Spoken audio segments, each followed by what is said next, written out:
Hi, I'm your friend Claude. And I'm just Jamie. And today we're talking once again about cartoons. However, we're limiting it strictly to the opening themes this time. Because really, when the dust settles and the years go by, what else do you remember about most cartoons from your childhood? Besides their hopefully excellent, and in these cases, excellent opening themes. We're picking our favorites coming up next on the N.E.R.D.Bomber podcast.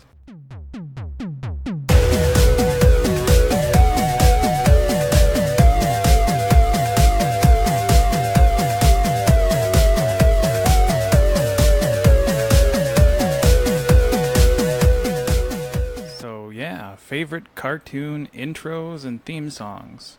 It's definitely the thing that sticks with you the longest and gives you those warm fuzzies on the inside when you hear them or see them. So we've each picked a selection of our favorites. What do you have, 12? I've got 13 numbered favorites All right. ranked and a few honorable mentions to boot. I have 11, so I guess that makes who's going to start easy. We'll burn off your two first. This will be a 5-part show. All right, so, we'll start at my... Well, do you want to go through honorable mentions? Just kind of list them off in quick succession and to get them out of the way, or how do you want to do it? You're the boss here. Well, let's save that for the end, just in case some of yours are on my list. Okay, that's fair. All right, so, again, I have lucky 13 ranked intros here. We're going to start with a show that debuted in 1995 and ran for 2 seasons, Freakazoid. Super cute extraordinaire, Freakazoid, Freakazoid, run around in underwear, Freakazoid, guess who's Washington, D.C., Freakazoid, and I sent the feathers on TV, Freakazoid. Oh, I don't have that. Okay. So, yeah, that's my number 13, and then my number 12, which debuted in 1991 and ran for 3 seasons, is Darkwing Duck.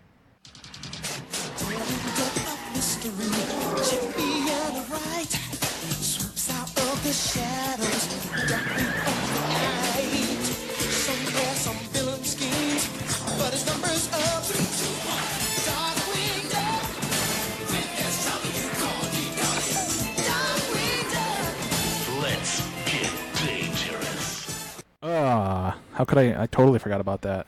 God, great choice. Darkwing Duck is the only one of the that group of 4 cartoons that made my ranked list. Wow. Some other close calls, I'm sure we may talk about them as we go, so we'll find out. Foreshadowing. Well, I don't know your list, and you don't know mine, so I guess we'll find out. Truth. All right, that takes us to our respective number 11s. Would you like to hit your number 11? I think it's fair that you have a turn. Okay, here we go. One word. Gem.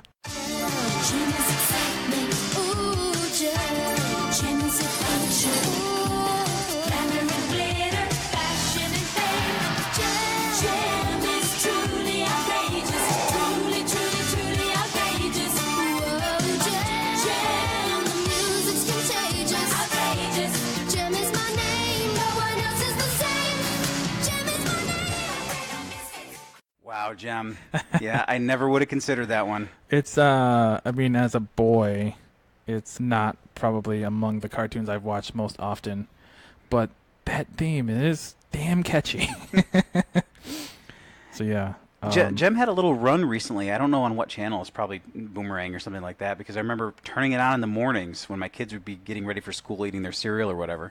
And it had a little sort of syndicated run here within the last couple of years. Oh, that's pretty cool. So it's actually pretty funny. The show is definitely a show that is on. I'm not going to say too much about how good it is, but it does have a good intro. You're absolutely right. It was, it lasted 3 years, 85 to 88. And had a terrible live-action movie in 2015 that was so bad it was pulled from theaters after 2 weeks. Yikes. All right, so the next one is the oldest cartoon on my list. Debuted in 1980 and ran for 2 seasons. It is Thundar the Barbarian.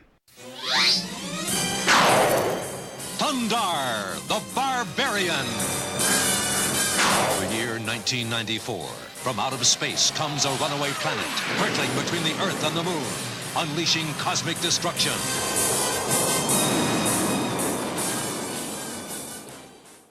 That is an excellent choice.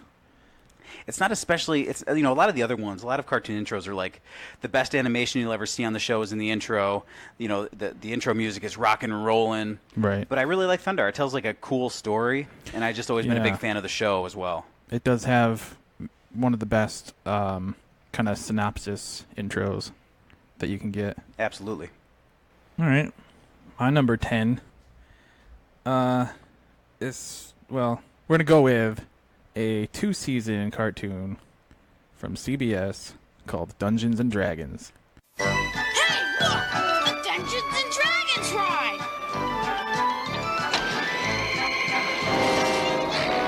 Wow, neat!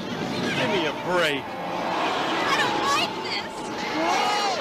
What's happening? Whoa! Where are we? Wow, okay, all right.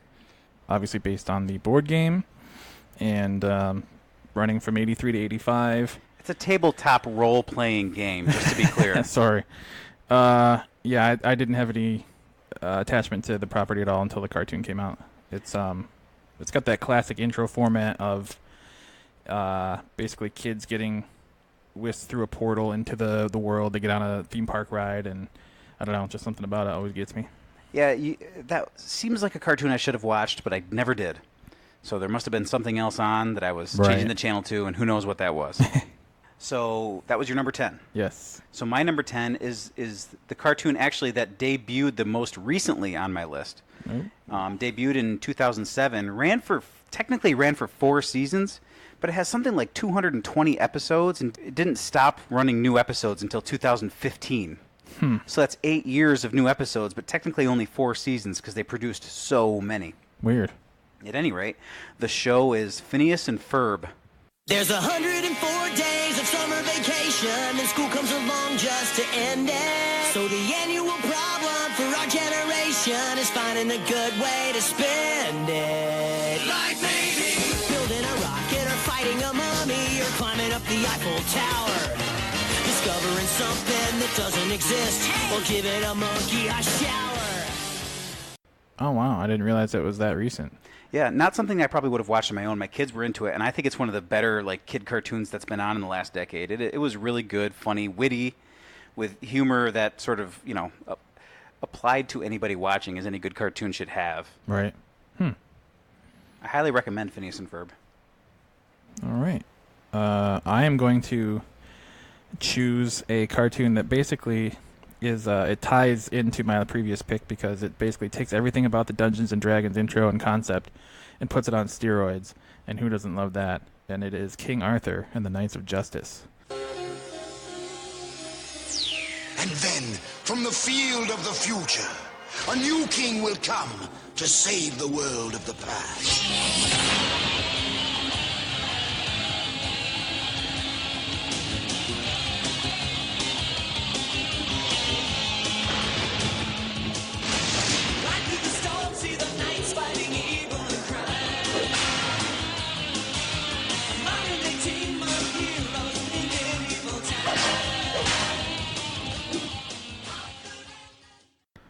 And that was a lesser-known cartoon, totally airing in syndication.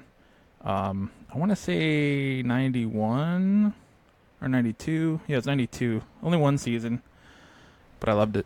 And it's everything. It's hair metal. It's, swords and everything great. It's funny because when you describe, now I never watched the Dungeons and Dragons show, but when you describe the intro, what I picture was King Arthur and the Knights of Justice. That is the show that I actually, again, I didn't watch it regularly, but I did catch it once in a while as a kid. I'm sure of that. Right. So that's what I picture in my head when you describe the other one. Yeah, it's the same idea.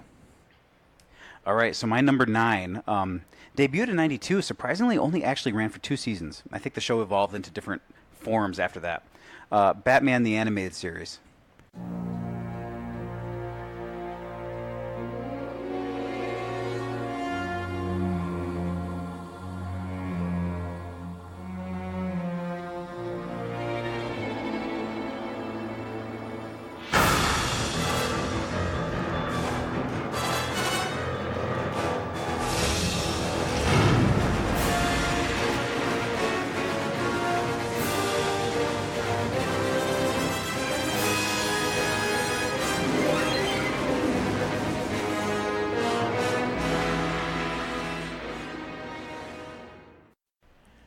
Yeah, so you're going with strictly the original incarnation. Right. I'm sure so the show evolved, so 2 seasons probably doesn't quite describe what happened, but 2 seasons in the original incarnation, like you just said, and Right. yeah, it's a classic intro. Definitely a different vibe than most cartoon intros, especially in that time. The 90s were radical, man, Right. and this was kind of like the furthest thing from that stylistically. Exactly. But obviously very iconic. Yeah. Yeah, so what are we on here? Number 9? Sounds right. We're on my number 8, and you'll be doing your number 8 afterwards. Accurate. And for my number 8, I am going with you had a Disney show already. Here's my first Disney pick. Gargoyles.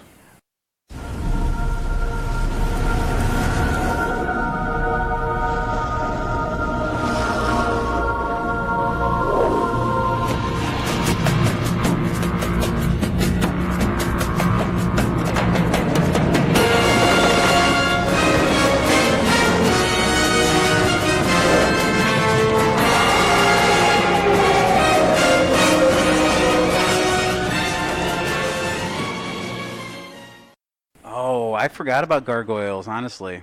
It's we have 3-year run. The first 2 years in syndication, and the last one ABC picked it up for Saturday mornings. And yeah, I watched a lot of it, but not much outside of the intro sticks with me. I think it was all instrumental theme, and it really gets stuck in your head.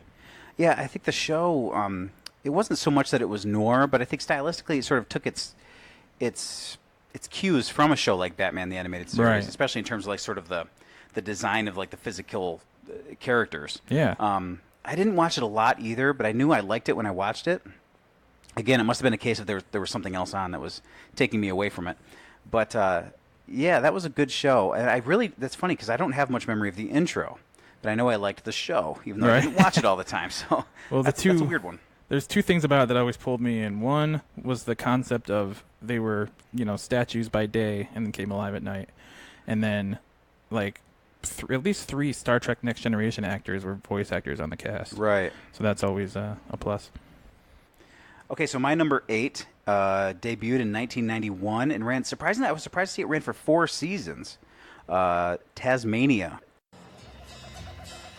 Welcome to Atlantic's way, under, down, under. The sky's always yellow in rain or shine. Come to Tasmania, come to Tasmania. Lots of lark, quiet, that's no book on alone. While it's all fired up, we'll take place with the dawn. Come to Tasmania, come to Tasmania. Oh, excellent pick. I always liked the Tasmania theme. Yep. And I always liked that show, too. It had a very dry wit to it. Yeah. Especially the father figure in that cartoon. So I always got a kick out of it. Yep, I agree 100%. I can't help but, a lot of my intros here are also attached to cartoons that I enjoyed. I think it'd be impossible to be like, I really like that intro even though I didn't like the cartoon. These are all cartoons that I watched and enjoyed and liked. Yeah, same here. Some more than others, but I think that's pretty accurate. Yeah.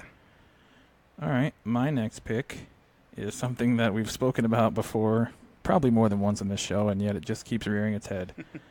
It is none other than Captain Planet.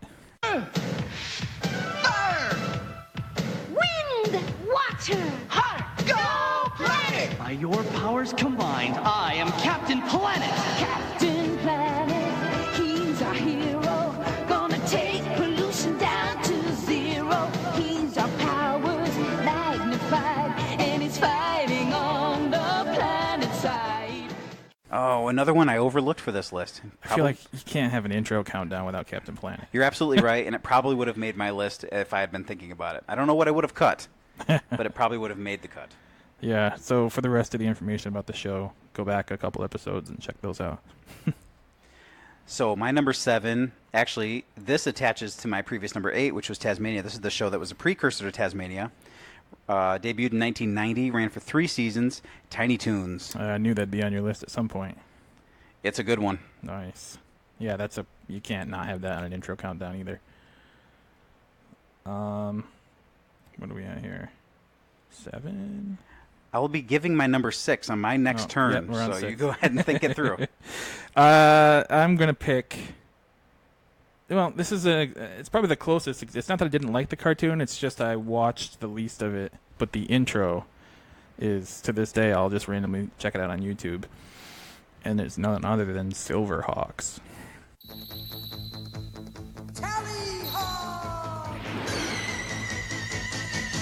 Wings of silver, birds of steel. Silverhawks, partly metal, partly real. Silverhawks, soaring through the highway of the heavens in their flight. Silverhawks, a rainbow in the night. Yeah. That, you know what?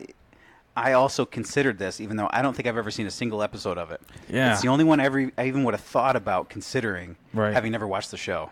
It's just so good, and it was another one of those that had, it must have been an everyday airing, because it was only one season in 1986, but yet it has 65 episodes. That's crazy. Yeah, that's insane.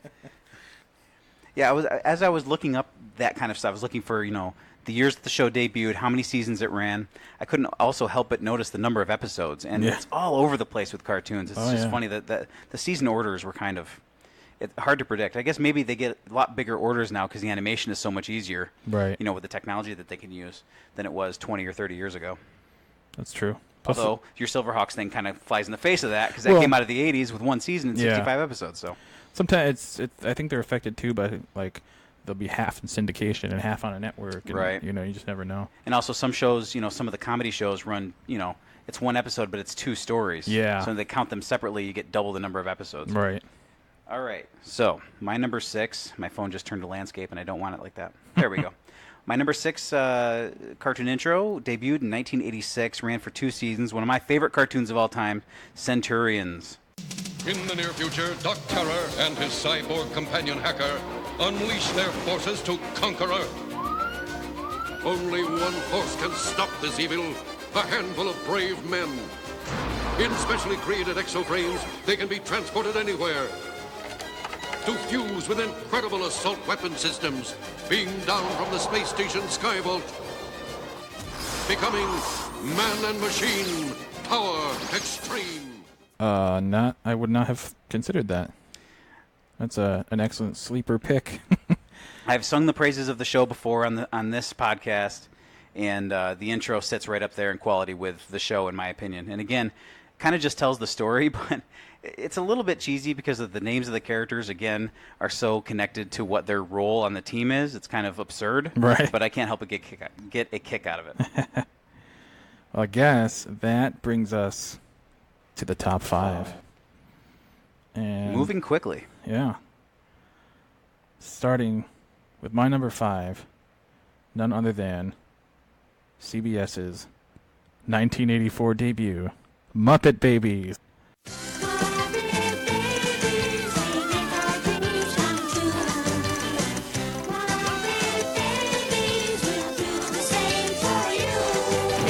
When your room looks kind of weird and you wish that you weren't there. Just close your eyes and make believe, and you can be anywhere. I like adventure. I like romance. I love great jokes. I'm a monster. I start my computer. I can do that. I play the piano. Is everything all right in here? Yes, Nanny.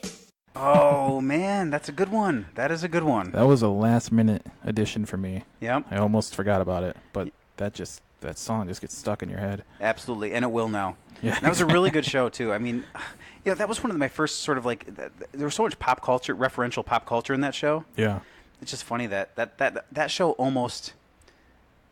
It might represent my first experiences with things like Star Wars and Raiders of the Lost Ark and the different, sort of the backdrops that they would give as they have their pretend play adventures. It's just kind of funny how a lot of that might have been my first exposure to those things. Yeah, I think I would. Yeah, I'm probably right there with you. And it was also on for a lot longer than I thought. 7 years, 84 to 91. Holy moly, I would not have guessed that. All right, so my top 5 begins with a show that debuted in 95 and ran for 5 seasons. Animaniacs. Ah, yeah. How do you not have Animaniacs? I forgot all about it. So that's 3 from that sort of series of shows. I've had Tasmania, Tiny Toons, and now Animaniacs, all from that like WB group of shows. Yeah, they all have really well done themes. And actually, I had a fourth because one of the early ones that I mentioned was Freakazoid. Oh, right. And that was out of the same studio, the same animation people did Freakazoid that did Tiny Toons, Tasmania, and Animaniacs. That was probably their last hurrah, wasn't it? It was like chronologically, Freakazoid? Actually, Animaniacs debuted in 95. Freakazoid was earlier? I think so. Oh, okay. I could double check that. You see, what I've been doing is deleting from my list as soon as I mention a thing. So I've already lost that information. Oh. For some reason, I just remember Freakazoid coming out later in my life for whatever reason. I don't know. First episode debuted in 1995, so it came out at the same time. Okay. But was a lot shorter run. Gotcha. All right. So yeah, Animaniacs. Well, for my number 4, I'm going to stick with the anthropomorphized animal cartoon. All right. And go with the good old classic DuckTales. Life is like a hurricane here in Duckburg. Race cars, lasers, aeroplanes. It's a duck blur. Might solve a mystery or rewrite history. DuckTales, woo! Every day they're out there making DuckTales, woo! Tales of daring, do bad, and good DuckTales. Oh, yeah. I considered this. Strongly considered it. It's, I couldn't resist. It's probably, you always get random cartoon songs in your head out of nowhere, and that is one of the most often ones that happens to me to this day. And for what it's worth, it was syndicated, and it lasted for 3 seasons, 87 to 90. It's funny because that was one of sort of a 4-show block of Disney cartoons. Yeah. Along with Tailspin, Chippendales, Rescue Rangers, and the one that made my list was Darkwing Duck. Right. And it's funny because DuckTales it might have the most iconic song, even though it didn't make my list. Of those 4 shows, it was probably the one I watched the least of. Mm. Not that I didn't like it at all, but for some reason I just didn't see as much of that one. All right, so my number 4, I am also going to be speaking about anthropomorphized animals. Anthropomorphized? I think I added a syllable. One of those. You can just edit in the right one later. Right. Is a show that debuted in 1993, ran for 2 seasons. I happen to know this show actually got really good ratings, but I think it debuted under the Turner broadcast umbrella, and they decided that it was too violent for kids, and they canceled it even though it was doing well. Unfortunately, nobody picked it up. So, only ran for 2 seasons, and that is SWAT Cats.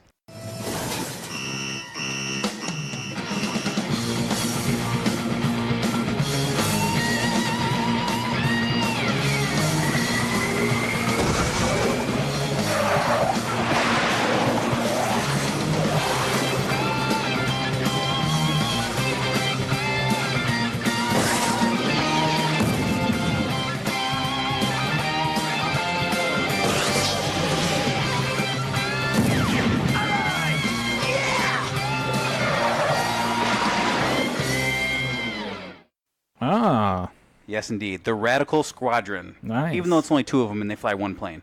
I don't know what you need in order for it to be a squadron, but... For some reason, when you said Turner, I thought it was like the newer incarnation of Tom and Jerry or something. Kind of would fit. I happened to hear some of this information. I was listening to Talking Toons with Rob Paulson, who's a very famous voice actor and did the voice of Razor on SWAT Cats. And he was just talking about how he was surprised the show got canceled because they knew they were doing pretty well. And yet they got the rug pulled out from under them. Well, they were a little ahead of the curve with that type of, I feel like for some reason it's like a spiritual predecessor to things like Street Sharks or Biker Mice from Mars or that kind of show. Yeah, 1993. I mean, it's probably what I don't know the year debuts of those other shows. I'd have to look it up. But I don't either. I mean, it was right along the same time as those at least. They're all like kick-ass animals. Yeah. Which brings us to my next pick. Not kick-ass animals, but no less kick-ass. 5-year run on the Fox Kids network from 92 to 97. Of course, it is X-Men.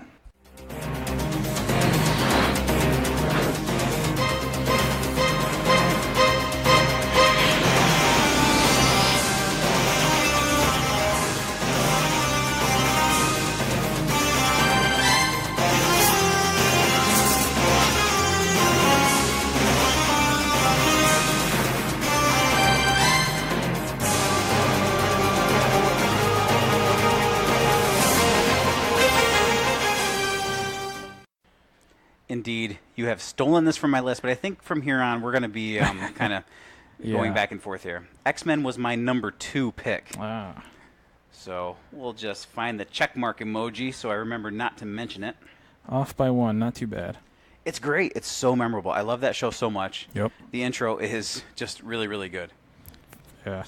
And, it's weird because I always have a soft spot in my heart for the X-Men, and I've always wished that the movies were just a little bit better, even though a couple of them are pretty good. But that cartoon, it almost gives me, like, the warm, fuzzy, like, almost like the cry reaction. The like intro? Bump in my throat. Like, I want to, like, just get emotional about it because I just love the show so much. I just think it's so good. It's hard to explain, but, yeah, it's really good. Yeah, well, honestly, it was also... I think we mentioned this before on a different episode, but it's the first cartoon I remember ever seeing one of the characters actually die. So that might play into it. Have it be for real and serious and permanent. All right, so my number 3 pick, again, I'm sure this is on your list somewhere, ran for 10 seasons, debuted in 1987, none other than the Teenage Mutant Ninja Turtles. Teenage Mutant Ninja Turtles, Teenage Mutant Ninja Turtles, Teenage Mutant Ninja Turtles, heroes in a half shell, turtle power, they're the world's most fearsome fighting team. We're really hip. They're heroes in the half shell, and they're green. Hey, get a grip. When the evil Shredder attacks, these turtle boys don't cut them no slack. Yeah, that was my very next one. So we've basically traded off X-Men and Yep. TMNT. Yep. Your revenge is complete. So yeah, obviously this was the thing we've talked about before. We both have an appreciation for a lot of the stuff that came out in the 80s, but a lot of the stuff we were watching already happened by the time we were watching it. Right. We were already seeing it in reruns and syndication. Things like Transformers or He-Man. Yeah. So the Turtles hit when we were the right age for them. 1987, 5 years old, that was so perfect. This was truly our cartoon and our property, I guess. It really was. The only thing I can add to that is that it was, for whatever reason, my recollections of it were always watching it on CBS, but it was syndicated until 1990 and then on CBS for 90 to 96. Right. So, yeah. So now we jump to the number 1 because we've both done our 2s and 3s in opposite order. So I'm we willing jump to to 1. bet it's the same. We both picked the same one It's here. so good. What is it? Thundercats.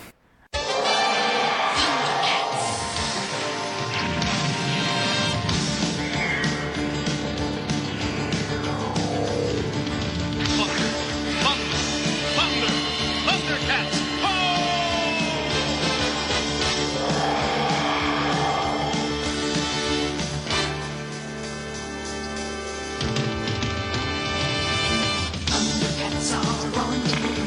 Thundercats are loose. Feel the magic, hear the roar. Thundercats are loose.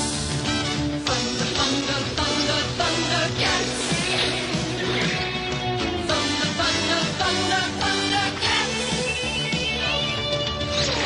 Thunder, thunder, Thundercats.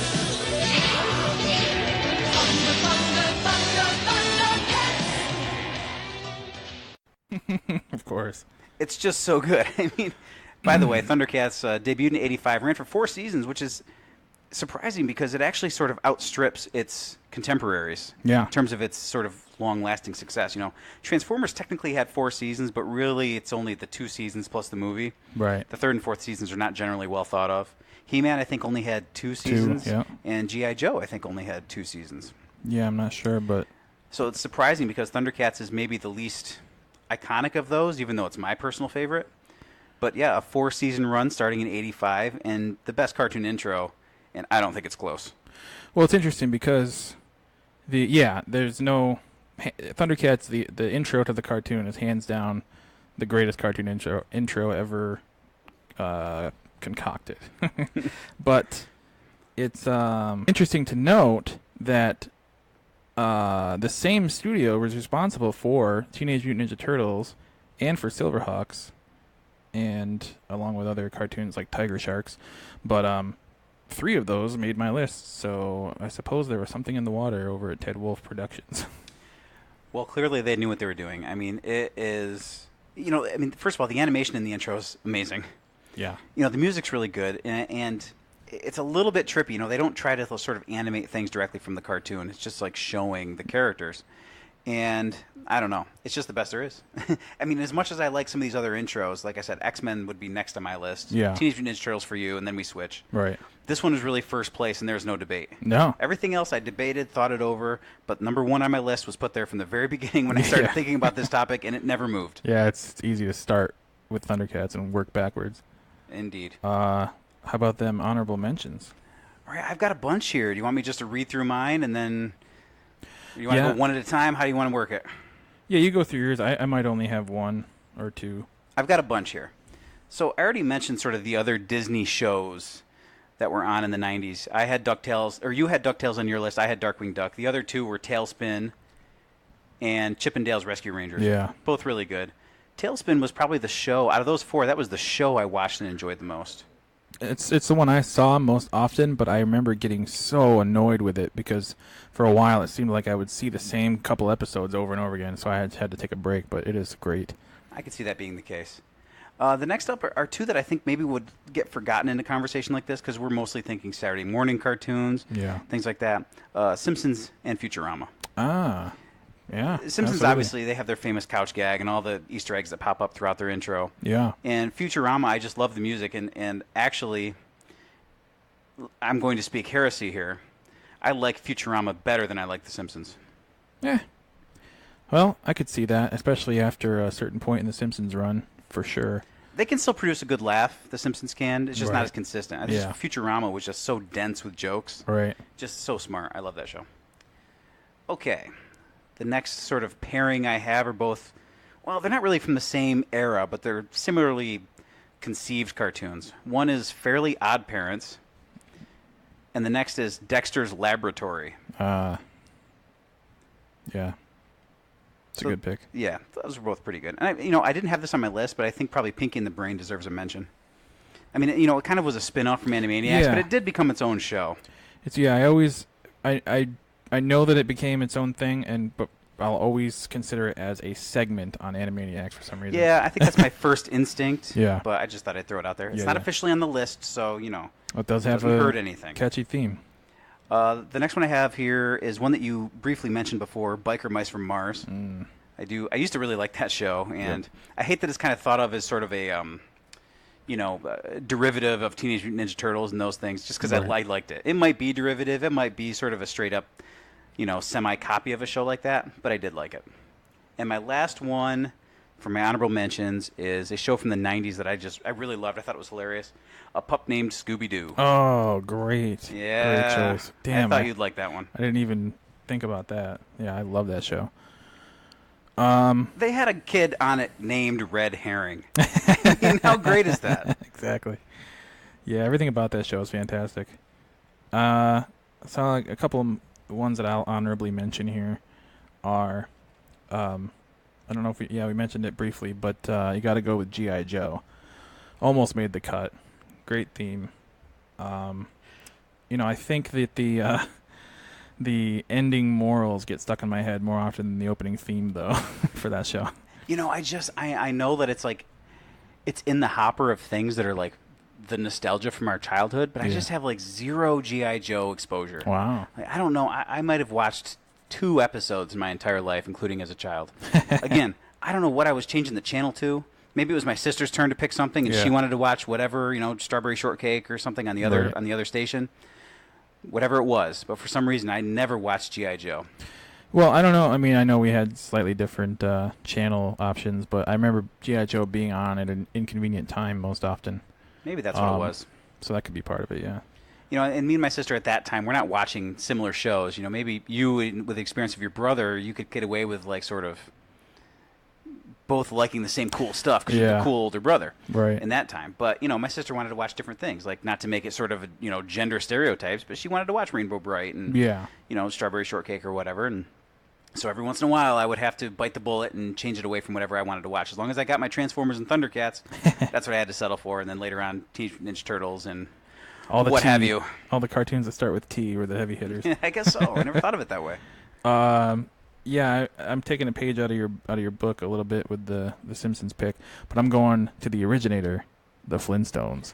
Yeah, that theme is to this day, everybody knows what that is, even if you've never seen the show. It's true. Everybody knows it right away. I actually just watched the Flintstones movie with my kids, the John Goodman, Rick Moranis, and they do sort of a version of it. But you're absolutely right. The Jetsons, too, I'll throw in there. I mean, the Jetsons probably maybe less so.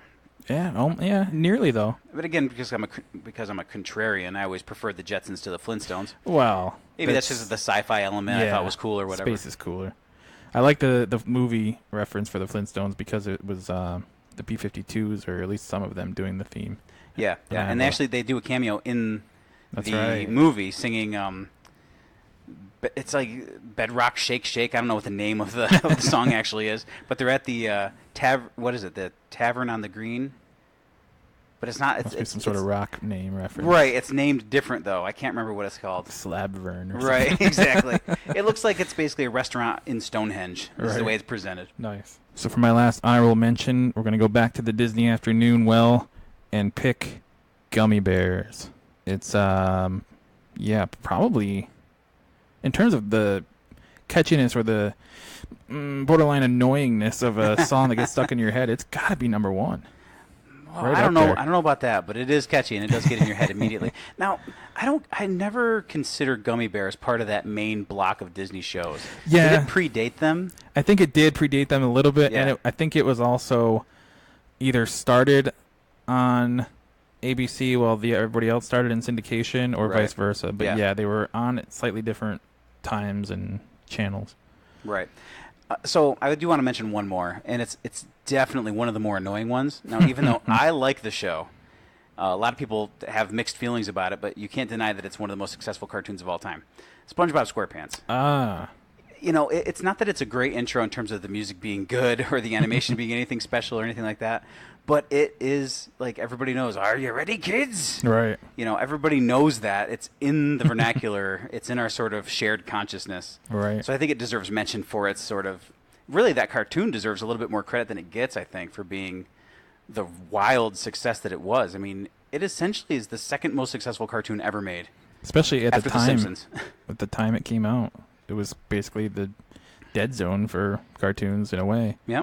You know? I mean, you're coming up on the fact that, I mean, SpongeBob is getting close to 20 years it's been around. Yeah, it's pretty crazy. And they still produce new episodes. They don't do full seasons. They do like 5 specials every year, like 5 new episodes a year or something. That's what they've been doing the last few years. So they don't do full seasons, but still the episode count's huge and its success. I just think it deserves recognition when it gets overlooked a lot. Right. And that intro definitely gets into your brain and never ever leaves. I could easily see that being somebody's number one pick.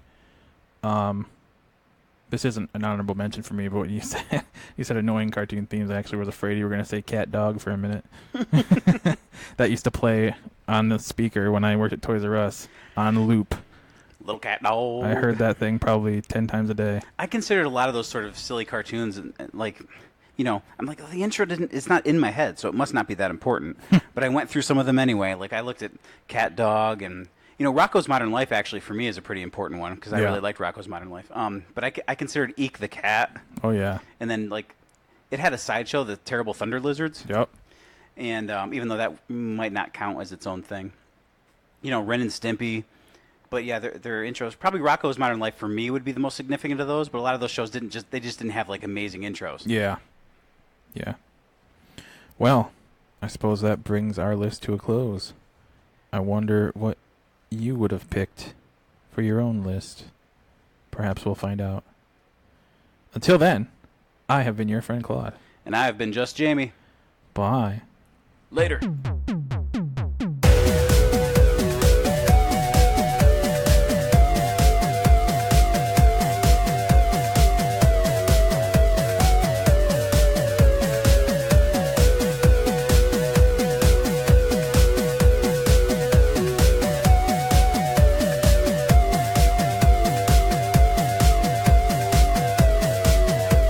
The N.E.R.D.Bomber podcast is a Ghost Factory internet production brought to you